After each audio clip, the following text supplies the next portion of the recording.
오늘 우리에게 주신 하나님의 말씀 보도록 하겠습니다. 느헤미야 6장 1절로 9절 말씀입니다. 생명의 샘가 6월 6일 목요일 말씀 느헤미야에 대한 음모 함께 읽겠습니다. 산발락과 도비아와 아라비아 사람 게셈과 그 나머지 우리의 원수들이 내가 성벽을 건축하여 허물어진 틈을 남기지 아니하였다 함을 들었는데 그때는 내가 아직 성문에 문짝을 달지 못한 때였더라.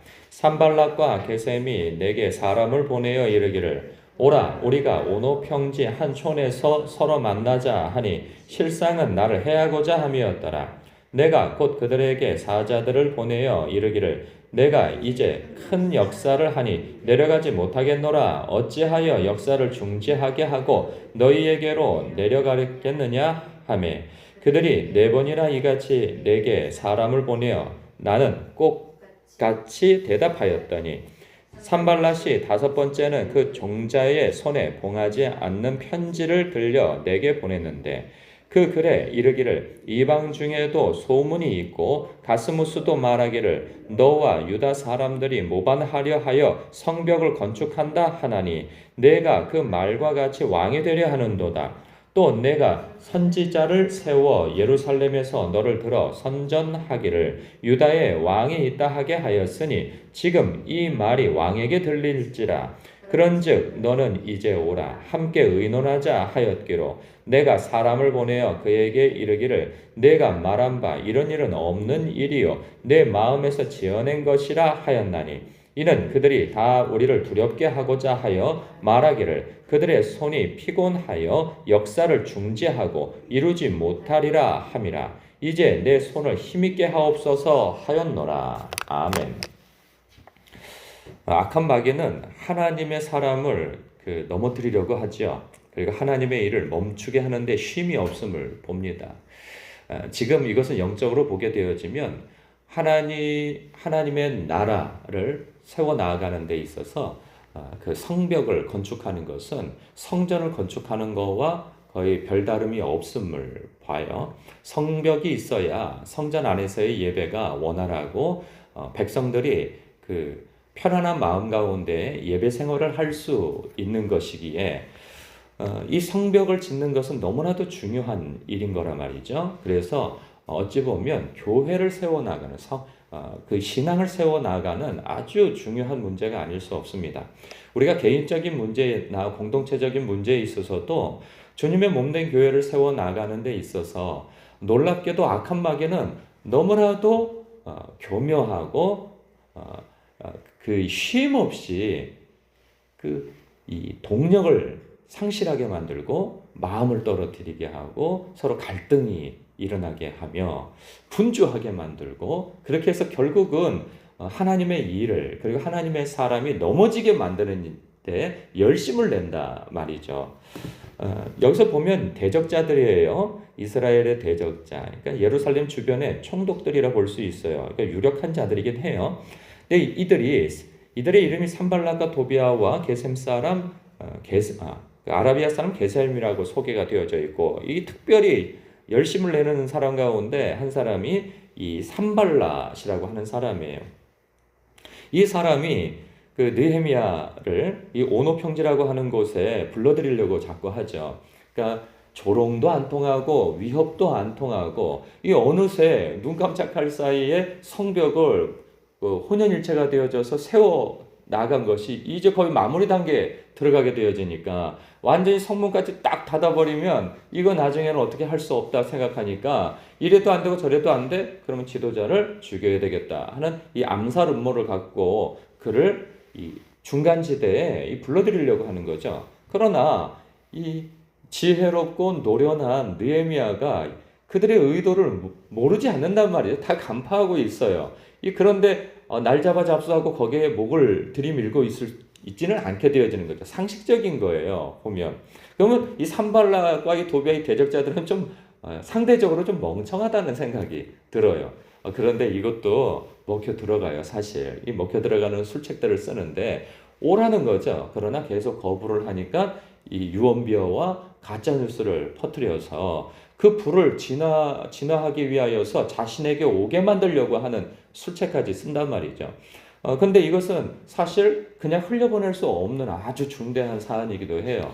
왜냐하면 왕이 버젓이 있는데 그 왕을 모반한다고 하는 것은 다른 일은 왕이 다 넘어가도 이 일은 넘어가지 않게 되어지는 일이 있단 말이죠. 그리고 주변에 이 과잉 충성하는 자들이 다 있어요. 그래서 왕에게 이게 환심을 사기 위하여서 이런 일이 있습니다. 이 모반하려고 하는 자가 있습니다. 하여서 왕의 환심을 사려고 하는 자들이 정치적인 그 술수를 쓰는 자들이 분명히 있어요.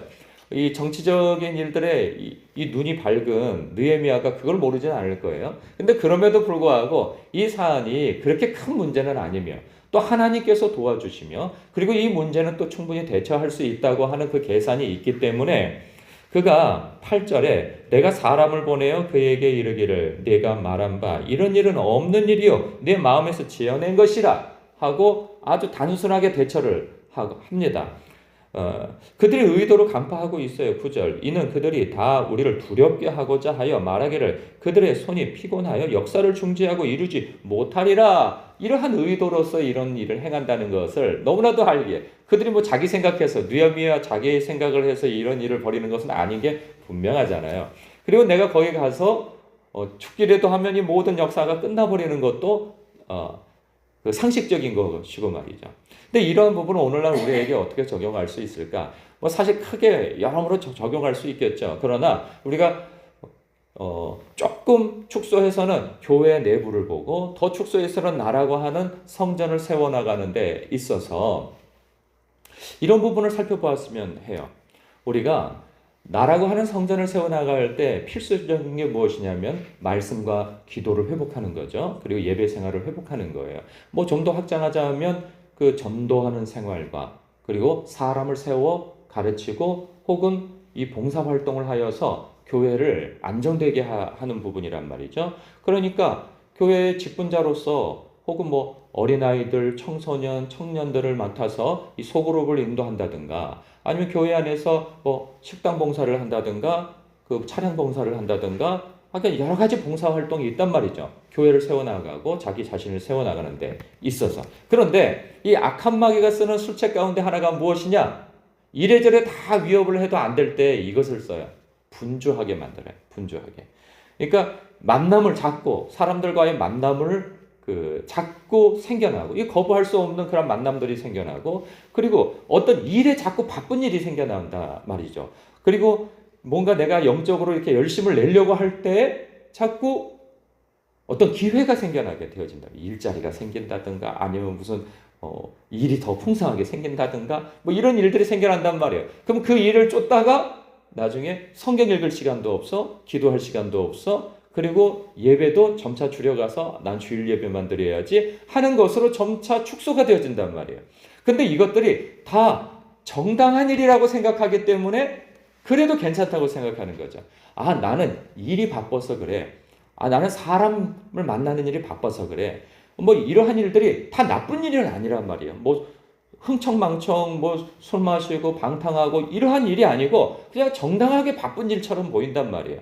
그러니까 이러한 일에 내가 여러분 내 영혼을 세워나가는 데 있어서 그리고 주님의 몸된 교회를 세워나가는 데 있어서 나를 분주하게 하여 그 일에 마음을 쓰지 못하게 한다면 이거 악한 마귀가 나를 해하려고 하는 거라는 사실을 알아야 한다는 거예요. 그러니까 단순해요. 이 일은 하나님이 기뻐하실 일인가 아니면 악한 마귀가 기뻐할 일인가 라고 하는 부분에 있어서 한번 돌아봐야 한다는 것이죠. 내가 마음을 잡고 이 부분을 세워나가려고 하는 것 이거 하나님께서 맡겨주신 것도 분명하고 그리고 하나님께서 나를 택하셔서 이 일을 세우셨다고 하는 것도 분명한데 내가 이 일을 하는 데 있어서 자꾸 방해를 받아요. 그것이 긍정적인 부분에 있어서도 방해를 받아요. 그러면 그것을 끊어낼 수 있어야 하는 것이죠. 뿐만 아니라 우리가 또 교회 일을 열심히 하던가 아니면 그것이 사회 일도 마찬가지예요. 무슨 일이 생기냐면 내 마음을 떨어뜨리게 하는 어떤 일들이 생겨요. 그게 뭐냐면 내가 이 말 듣고도 내가 이런 소리를 듣고도 내가 이 일을 계속 해야 돼? 이런 일이 있어요. 내가 이런 대접을 받으면서 내가 이런 말까지 들어가면서 이런 일들이 있단 말이에요. 교회 안에서도. 뭐 좀 열심히 해보려고 하면 목사님한테 잘 보려고 저래? 아니 자기가 직분자야? 자기가 교회를 세우려고 그러는 거야. 하면서 자꾸 마음을 떨어뜨리고 화가 날 만한 일들, 있지도 않은 일들을 침소봉대하여서 이렇게 매복시켜서 뒷담화를 하고, 이러한 일들이 뒤로 돌아서 들어올 때 마치 그것도 생각해주는 척하면서 얘기하는 거야. 있죠. 내가 이런 말을 안 하려고 하는데 오해하지 말고 들어. 또 뭐가 있을까요? 기분 나빠하지 말고 들어. 이런 식의 이야기를 하면서 누가 그러는데 이러면서 어떤 말들을 흘리고, 그러니까 열심히 안 하면 질투하고 그리고 시기하지 않아요. 그러나 어떤 일에 열심을 내고 또 성과가 눈에 보이고 사람들로부터 칭송과 인정을 받게 되는 때가 있다면 틀림없이 악한 마귀는 가까운 사람들을 움직여서 그 일을 못하도록 나를 넘어지게 만드는 일들이 생긴다는 거예요. 이것도 단순해요. 하나님께서 기뻐하시는가? 악한 마귀가 기뻐하는가? 내가 이런 소리를 들어가면서까지 내가 이걸 해야 돼? 내가 이런 대접을 받으면서 이런 오해를 받아가면서 내가 이런 일을 계속 해야 돼? 하는데 이것을 안 했을 때 누가 기뻐할 것이냐라는 거예요. 하나님이 기뻐하실 것인가? 악한 마귀가 기뻐하실 것인가? 그리고 이 일은 하나님께서 내게 맡기신 일인가? 사람이 맡긴 일인가? 그리고 나를 택하신 이가 하나님이신가? 아니면 사람이 나를 세웠나? 이것이 분명하게 가려져서 이거 하나님이 기뻐하실 일이 아니라 생각하면 단호히 그것에 대해서 흘려버릴 수 있어야 되는 것이죠. 그것은 거짓이다. 그런 일은 없다. 그것에 대해서 너무 마음을 쓰고 거기에 몰입을 하여서 내 마음을 떨어뜨릴 일이 없는 것이죠. 대처할 일이 있으면 빠르게 대처하고 아닐 거라고 계산되어지면 이것들은 빨리 털어버리고 내 마음을 어렵게 만들 필요가 없어요. 그래서 하나님의 일에 그리고 내 영적인 몸을 세워나가는 데 있어서 주님의 몸된 교회를 세워나가는 데 있어서 그냥 진행해 나가는 것이죠. 저는 이 부분에 있어서 전에도 한번 말씀드렸다시피 다윗이 골리앗을 쓰러뜨리기 이전에 그를 대적한 사람이 있었으니 그 대적자는 이방인도 아니었고 모르는 사람이 아니에요. 자기의 큰형님이 가로막고 서서 야 이 나쁜 놈아 네가 여기 구경거리가 있어서 여기를 놀러 왔느냐? 아버지가 맡긴 양은 어떻게 하고 너는 가증한 놈인지 내가 어렸을 때부터 알아봤어 하고 마구 그 모욕을 주고 그 마음에 분을 일으켜가지고 했을 때 다윗이 어떻게 합니까? 그 형과 멱살잡이를 해가지고 주먹 다짐을 합니까? 골리앗을 쓰러뜨린 이가 형을 못 해보겠어요? 그러나 형과 대적하지 않습니다. 형님 왜 그렇게 말씀하십니까? 내가 그런 이유로 온 것이 아닌데요. 하고 한두 마디 하고 그리고 바로 이제 왕을 아련하여서 내가 저 대적자를 물리치겠나이다 해서 가서 그냥 단번에 물리쳐버리잖아요. 그러니까 우리가 하나님께서 우리의 마음에 감동을 주신 일에 악한 마귀는 이 혈과 육으로 대적해 온단 말이죠. 그것을 일일이 다 대적할 필요가 없어요. 그것을 무시하고 넘어갈 일들은 참 우리에게 참 많습니다. 근데 일일이 대응하다가 이도저도 아무것도 안 되고 동력이 빠져서 그냥 그만둬버리는 일들이 얼마나 많은지요. 그래서 우리가 하나님이 기뻐하실까? 악한 마귀가 기뻐할까?를 생각하고 견주어서 하나님이 기뻐하실 일에 우리가 선택하여 마음을 떨어뜨리지 아니하고 매진해 나가는 저와 여러분 되시길 주님의 이름으로 축복합니다. 기도하겠습니다.